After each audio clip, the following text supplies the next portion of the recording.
오늘도 성경 말씀은 로마서 1장 1절을 봉독해 드리겠습니다.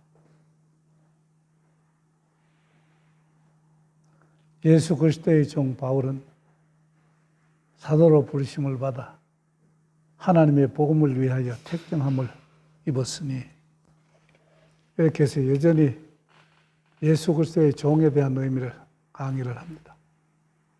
예수 그리스도의 종에 대한 의미를 소극적인 의미와 적극적인 의미로 나누었고, 그 적극적인 의미 중에 오늘은 셋째입니다.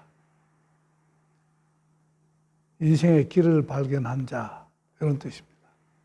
그래서 자기 인생에 나아갈 길을 발견한 자를 사도 바울은 예수 그리스도의 종, 이렇게 고백을 합니다. 사실은요, 생명체가 살아가는 데 있어서는 모든 피조물들이 모두 다 각자 나아가는 길이 있습니다. 식물도 사실은 살아가는 길이 있고, 동물도 물론 살아가는 길이 있습니다. 인생에도 인생길 걸어가는 길이 있는데, 그 길을 발견한다고 하는 것은 우리 인생에서 너무 중요하고도 중차대한 그런 일입니다. 그런데 실제로 제대로 된 길을 발견할 수 있기 위해서는 예수 그리스도의 종된 자 되어야 합니다. 그래서 예수 그리스도의 종된 자는 곧 인생의 길을 찾은 자다, 이런 뜻입니다. 그래서 사도 바울이 예수 그리스도의 종이라고 고백을 했는데, 사도 바울이 그 인생의 길 찾기까지의 과정을 우리가 또 한번 역산해서 살펴봅니다. 사울이라는 인생으로 살아갈 때 그의 출생이 어땠느냐, 이런 점을 좀 살펴보겠습니다. 그의 출생 장소는 길리기아 다소입니다. 길리기아 다소는 그 당시에 헬라 문화권 속에서 아주 중요한 도시였고 3대 철학 도시 중에 하나였습니다. 그래서 길리기아 다소에서 출생을 했고, 그 다음에 그가 태어난 그 출생 혈통을 보게 되면요, 그는 바리새인 중에 히브리인 중에 히브리인으로 태어났습니다. 보통 이스라엘 사람들을 히브리인이다 이렇게 표현할 때는 언어를 중심으로 해서 표현하는 겁니다. 언어를 중심으로 해서 표현하는데 그 히브리 언어를 쓰는 족속들이다, 이런 뜻이고요. 사도 바울이 히브리인 중에 히브리인이라고 빌립보서 3장에서 고백한 그 뜻은 무엇인가 하니까, 지금 현재 2세 때 2세 교민이지만 나는 지금까지 우리 가정에서 히브리어를 많이 배워서 히브리어를 자유자재로 그렇게 구사할 수 있는 그런 히브리인 중에 진짜 내가 히브리인이다, 이런 고백입니다. 그리고 태어난 지 8일 만에 할례를 받았다. 그래서 하나님의 선민임을 할례로서 증거하고 있다는 이야기고요. 그러면서 혈통은 어느 클래스의 혈통이냐? 그 당시 바리새인의 혈통으로 태어났습니다. 사울이라는 청년이 살아갈 그 당시에 유대 땅에서 바리새인이라 하는 말은 정치 실세들 중에 실세 클래스라는 뜻이고, 그리고 정치 귀족의 출신이다. 그래서 금수저 출신의 혈통을 타고난 바리새인이다, 이런 고백입니다. 자, 이렇게 해서 사울이라는 청년의 그 출생을 보면은 이런 과정을 갖고 있고요. 그럼 이렇게 출생한 사울이라는 청년이 청년기에 접어들기 이전까지 그의 교육을 어떻게 받았느냐? 공적 교육에 대한 기록들을 찾아본 적이 없어서, 또 읽어본 적이 없어서 제대로 알 수는 없습니다만은, 그 청년기에 들어오기 전까지의 사울이 아마 철학의 3대 도시 중에 하나인 길리기아 다소에서 철학적인 요소를 많이 문화적으로 습득을 하면서 살았고, 그래서 합리적 훈련이 굉장히 잘 되어 있는 사람임에 틀림이 없습니다. 그리고 그의 서신을 쭉 통해서 사울이라는 청년의 철학적인 그 공부가 어느 정도의 성취가 있었느냐 한번 짚어보면요, 그는 플라톤 철학에 아주 대단한 사람이었고, 플라톤 철학을 다 공부를 하면서 플라톤의 이원론에 사로잡히지 아니하고 그 이원론을 극복해서 기독교 신학으로 활용하는데 아주 바탕으로 삼았습니다. 그러면서 또 플라톤 철학만 했는 게 아닙니다. 소크라테스, 플라톤, 아리스토텔레스는 주로 이원론을 중심으로 해서 철학을 해온 사람들인데 그 철학 사상이 기본이 출발점이 되어서 많은 분파 철학 사상이 일어났습니다. 특별히 이 세 사람의 철학 이후에 견유학파라는 게 있습니다. 디오기네스를 탄생시킨 견유학파, 제논이라는 철학자가 시작을 했는데 이 견유학파라는 철학학파가 있고, 그 다음에 그 당시에 또 유행한 철학학파가 무엇이 있는가 하니 에피큐리아니즘, 쾌락주의가 있습니다. 이 쾌락주의라는 것도 우리의 이야기, 우리의 대체적인 이해, 곧 말초신경을 자극하는 그런 쾌락을 의미를 하는 게 아닙니다. 욕망을 부정해서 내 영혼과 내 마음이 기뻐하고 즐거워하고 그래서 인생의 즐거움을 느낄 수 있는 이런 쾌락을 이야기를 하는 것이고, 그래서 욕망이 부정된 상태에서 내 영혼과 마음을 기쁘게 할 수 있는 이런 쾌락, 이것을 에피큐리아니즘이라고 합니다. 그래서 견유학파와 에피큐리아니즘의 공통점이 무엇인가 하니 둘 다 모두 다 인간의 육신의 정욕, 안목의 정욕, 이생의 자랑과 같은 인간의 과욕은 절제하는 데서 얻을 수 있는 철학 사상이에요. 그러면서 여기에 이어져서 어떤 학파가 나왔는가 하니 스토아 학파가 나옵니다. BC 300년대로부터 시작해서 스토아 학파가 한 600년 동안 굉장히 성장하고 발전을 했는데 이것도 물론 견유학파처럼 욕망을 전적으로 부정하는 거예요. 자기의 욕망을 부정하면서 거기에 새로운 영혼의 일을 쌓아가는 이런 철학파, 그런 이성, 욕망이 부정된 상태에서 이성의 이해와 분석 이런 것을 합쳐서 쌓아가는 이런 철학 사상이 곧 스토아 학파의 철학의 중심입니다. 그래서 스토아 학파까지 사울이라는 청년은 어떻게 배웠고 누구에게 배웠는지는 모르지만 대단한 성취가 있었다 하는 이런 사실이 그의 서신들을 통해서 유추해 볼 수가 있습니다. 그래서 학문의 성취에서 철학적인 성취도 대단한 사람이었다. 우리가 이렇게 사도 바울의 생애를 이야기를 할 수가 있고요. 거기에 의해서 청년기에 접어들면서 그는 어디로 왔는가 하니 예루살렘으로 찾아옵니다. 예루살렘으로 본국으로 찾아와서 그 청년기를 보내는데 가마리엘의 문화생에서 그에게 한 7, 8년간 율법 공부를 합니다. 그래서 가마리엘이라면 그 당시에 당대 유대 땅에서는 최고의 율법학자인데 그에게 한 7, 8년을 사사 공부를 배웠다. 그래서 율법 공부를 했다 하면서 사울은 율법의 대가가 되었고 또 율법의 천재적인 소질이 있는 그런 대학자가 된 겁니다. 이런 율법학자 위에 사울이라는 청년의 사회적 지위는 어느 정도였냐? 사회적 지위는요, 우리나라 법 체계를 비유해서 이야기를 해본다면은 그때 사울이라는 청년이 차지한 사회적 지위는 오늘날 우리나라의 특별검사와 비슷한 거고 그거보다 훨씬 권력이 막강한 그런 자리였습니다. 그래서 사울이라는 이 청년의 사회적 지위는 특별검사와 같은 권력자의 지위가 있었다. 한참 젊은 나이에 어떤 사람은 그 당시가 한 28세 이렇게 되었다고 생각하기도 하고 어떤 사람은 30세 혹은 어떤 사람은 33세라고 이야기를 하는 사람도 있습니다. 그런데 33세 사울이라는 코스를 제가 주장을 하고 있는데요.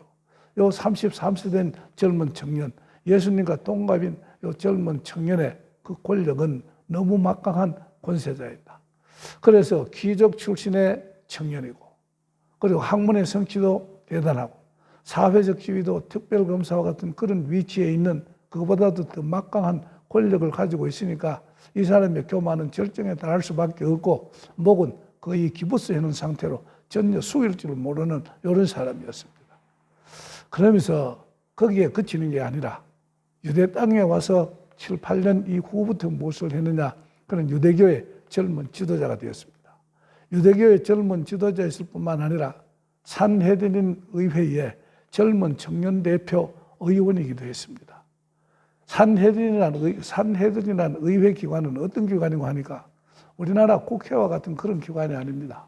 우리나라 국회보다도 훨씬 더 권력이 막강한 그런 기관인데, 우리나라의 국회는 입법권만 담당하고 있습니다만은 이 당시에 그 산헤드린 의회는 입법, 사법, 행정을 통합하고 있는 국가의 최고 기관입니다. 최고의 이결기관, 최고의 집행기관, 최고의 권력기관입니다. 그런데 로마의 식민지 생활, 로마의 지배를 당하는 식민 생활을 하고 있었습니다만은 유대 땅에서 치면은 최고의 권력기관의 젊은 청년 대표로서 산헤드린의 의원이었습니다. 자, 이런 자격과 이런 학문의 성취, 이런 출생의 근거를 갖고 있는 이 사울이라는 청년이 이제 어디를 가느냐? 대제사장에 가서 공문을 받습니다. 대제사장에 가서 어떤 공문을 받는가 하니 기독교인을 탄압하는데 정권을 위임받는 그런 공문을 받습니다. 그래서 특별검사와 같은 그런 자리에 임명되는 임명장 역할을 하는 게 대제사장이 사울에게 준 그런 공문이기도 했고, 그러면서 또 종교적으로도 네가 기독교라는 이 종교를 말살시키고 이 기독교를 일망타진하는데 어떤 권리를 가져도 좋다. 정권을 다 가진다. 수시로 보고할 필요가 없이 결과만 보고하면 된다. 이런 아주 막강한 종교권까지 주어졌습니다. 그래서 유대 땅이 율법국가, 종교국가인데 종교권이 제일 셌습니다. 그리고 거기에다 정치 권력까지 대제사장이 다 쥐고 있는데, 이런 대제사장으로부터 공문을 받았다는 것은 위임장, 자기의 직분에 대한 위임장이기도 하고, 그러면서 어떻게 해도 좋다는 막강한 권력의 포괄적인 권리 위임장입니다. 자, 이렇게 해서 임명장을 받고 위임장까지 받은 이 사울이라는 청년이 다메섹 도상을 향해서 마구 달려갑니다. 마구 달려가는데 그때 사울이라는 그 청년의 자세를 보면은요, 여전히 살기가 등등하여 이렇게 기록되어 있습니다. 여전히 살기가 등등하여. 제가 이 사도행전 9장을 굉장히 자주 인용하는데요, 제 얕은 신학이 거기서부터 시작되기 때문입니다. 그래서 여전히 살기가 등등하여 다메섹 도상을 달려가는 사울은 무엇하기 위해서 그렇게 달려가는가 하니까, 그 달려가면서 기독교인을 만나면은 물론 남녀노소하고 모두 다 일망타진하기 위해서입니다. 그들을 체포하고 그들을 구금해서 예루살렘으로 데려와서 재판에 회부할 수 있도록 기소하는 기소권까지 다 거머쥔 이런 사울이었어요. 그래서 기독교인들이 사울의 앞에서 지금 일망타진이 될 절제절명의 위기에 처해 있는 겁니다. 그런데 사실은 이 기독교인들의 위기는 자세히 보면은 기독교인의 위기만 한 것이냐? 사실은 하나님 편에서 이해를 해보면요, 기독교인에게는 새로운 기회가 오는 것이고 사울에게 인생의 기회가 온 겁니다. 바로 하나님의 채찍에 맞아서 죽을지도 모르는 이런 아주 절제절명의 사울의 위기이기도 했습니다. 자, 이런 위기 상황인데, 이런 위기 상황이 왜 벌어지게 되었느냐는 그런 생각을 한번 해보면요, 여기에 기막힌 신학이 엿보입니다. 자, 왜 이렇게 사울이라는 청년이 여전히 살기가 등등했느냐? 사도행전 6장에서 7장 사이에 말씀해 보면은 거기에 사울이라는 청년이 스데반을 죽이는데, 그게 본문에 있어서는 마치 방조범처럼 이야기가 되어 있습니다만은 사울이라는 청년이 스데반 청년에게 인민재판하듯이 재판을 시킨 것도 분명히 사울일 겁니다. 저 스데반이라는 집사에게 돌을 던져라, 돌을 던져서 죽여라, 사형을 집행까지 하게 한 그 모든 일에 시키는 자가 교사한 살인의 교사범이 사울이라는 청년임에 틀림이 없었을 겁니다. 왜 그런가 하니 그는 유대교의 젊은 지도자이기도 했고 산헤드린의 청년 대표 의원이기도 했기 때문에 그런 지시를 내린 겁니다.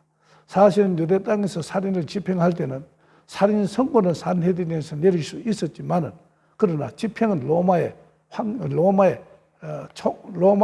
총독의 그 명령이 떨어져야 할 수가 있는데, 근데 사실은 이거 법률 위반이지만은 그 당시 유대 땅에서는 흔히 있던 일입니다.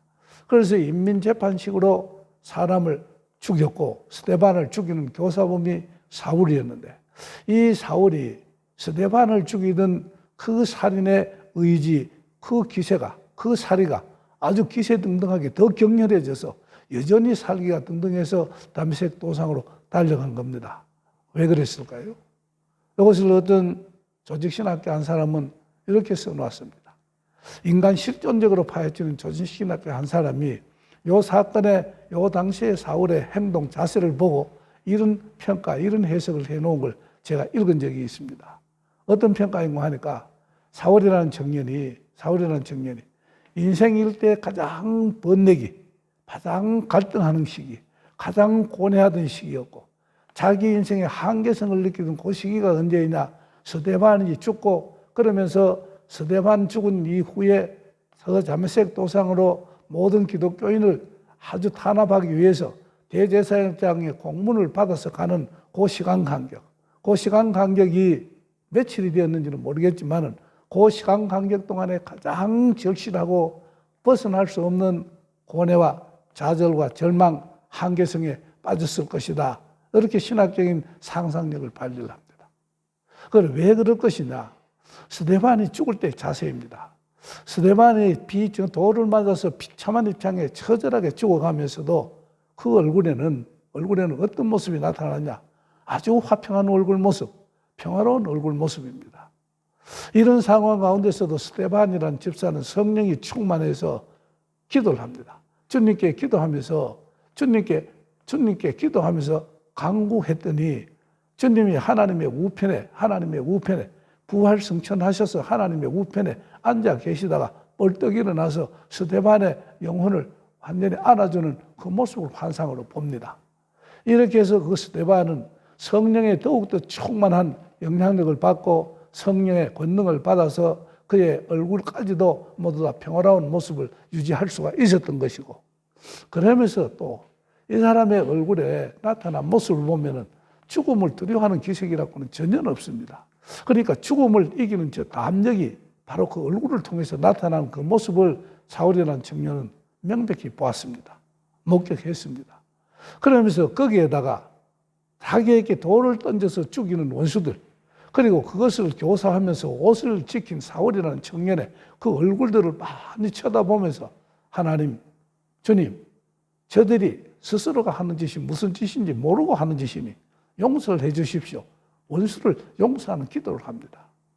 최고의 승리자만이 관용을 품고 실패한 적들, 패배한 적들을 품어서 원수를 용서하는 그런 넓은 가슴이 혹시 있을 수는 있다 할지라도 지금 현재 이 스데반이라는 사람은 적으로서 죄인으로서 돌을 맞아서 죽어가는 심판받은 자 같은데 어떤 데 저게 최고의 승리자와 같은 저런 아량이 생겨날 수가 있을까?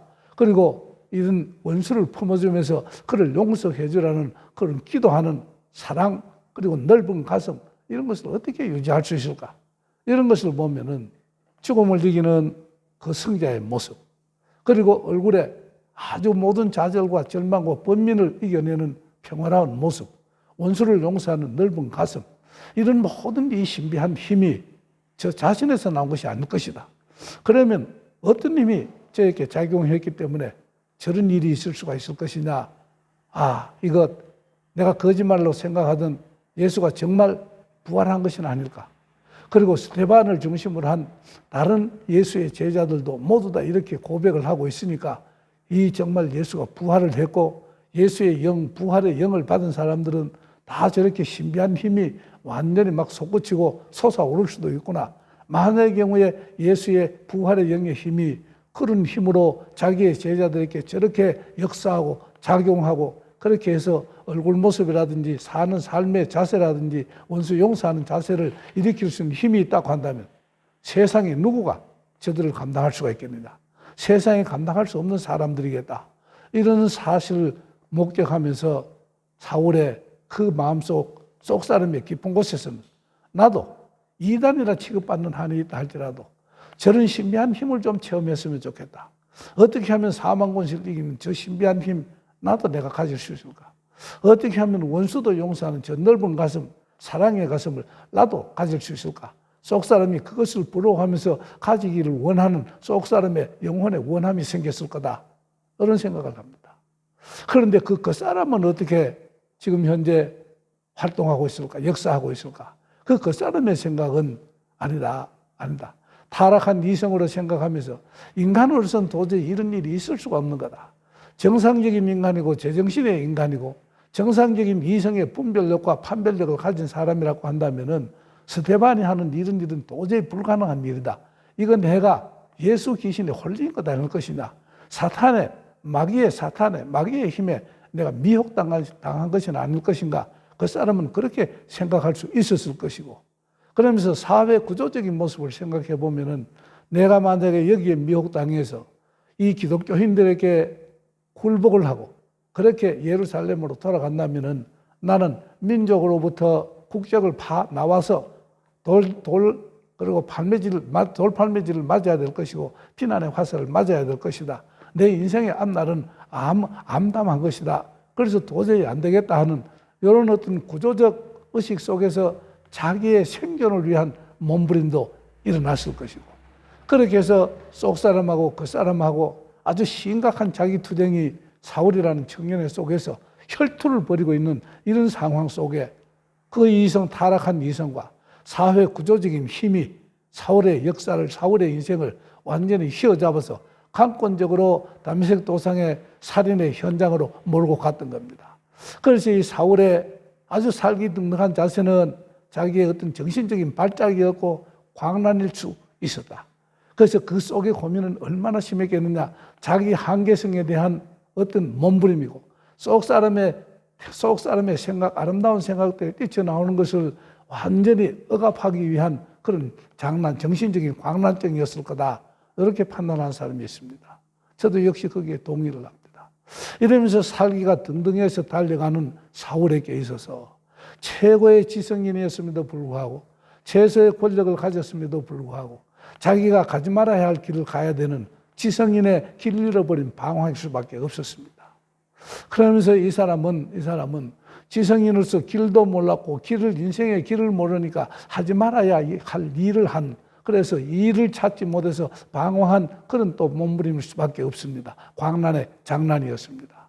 이렇게 해서 사도 바울이 가장 인생의 위기에 처해서 정말 죽음 직전에 미치기 일보 직전에 그런 상황에 처해 있을 때 하늘에서 어떤 상황이 벌어졌는가. 위에서 부활 성천에서 하나님의 우편에 앉아 계시면서 밑을 내려다보면서 온 세상을 십자가의 그 보혈의